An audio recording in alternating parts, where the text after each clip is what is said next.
À la page 8 de l'annexe E, on débute maintenant la section 2, où ce qu'on va définir et discuter un peu là, de la structure d'un matériau solide. Je vous invite à arrêter la vidéo et à prendre connaissance de la présente page.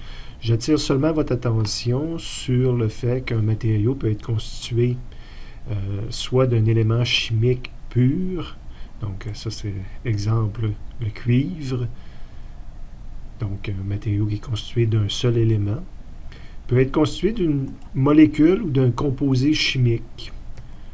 Donc ici, j'ai deux éléments, j'ai la silice et l'oxygène. Donc quand on met ensemble, ça va nous donner l'équivalent de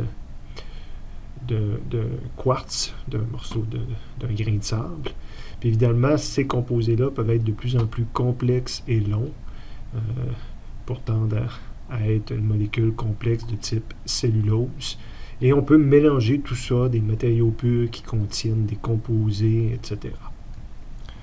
À la page 9, toujours dans la même section 2, continuez votre lecture, mais j'attire quand même votre attention, on met en opposition ici dans cette partie-là de la section 2, la notion de structure de type cristalline, puis de structure de type amorphe. Donc c'est deux choses qui sont en opposition.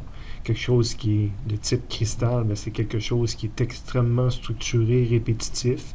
Donc, je vais rajouter les deux petits dessins dans le bas ici. Donc, ça, c'est vraiment une structure de type cristalline, parce qu'on voit un système d'organisation très bien défini. À l'opposé, ici, c'est plus difficile d'identifier une séquence, une structure bien organisée. Donc, puis ça pourrait être encore bien pire que ça. Non?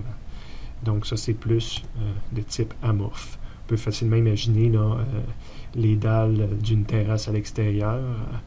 Ce genre de modèle-là existe, c'est très organisé. Puis, personnellement, à la maison, je n'ai fait un qui ressemble beaucoup plus à ça. Je pense qu'il y avait 8 modèles de dalles différents qu'on pouvait assembler de plus que 8 façons différentes. Là. Ça a du charme, mais c'est compliqué. Finalement, la section 2 se termine à la page 10 de mes notes de cours.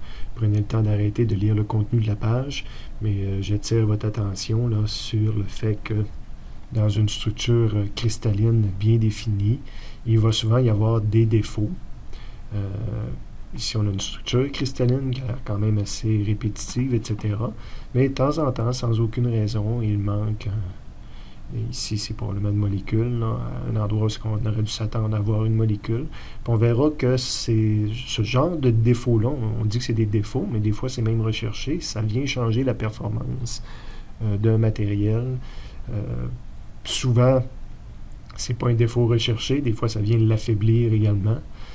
Donc, ça a un rôle important là, pour analyser les matériaux, donc pour des gens, entre autres, qui sont en santé et sécurité au travail, qu'on va regarder comment ça fait qu'une pièce s'est rupturée, mais ça peut s'expliquer par ce genre de choses.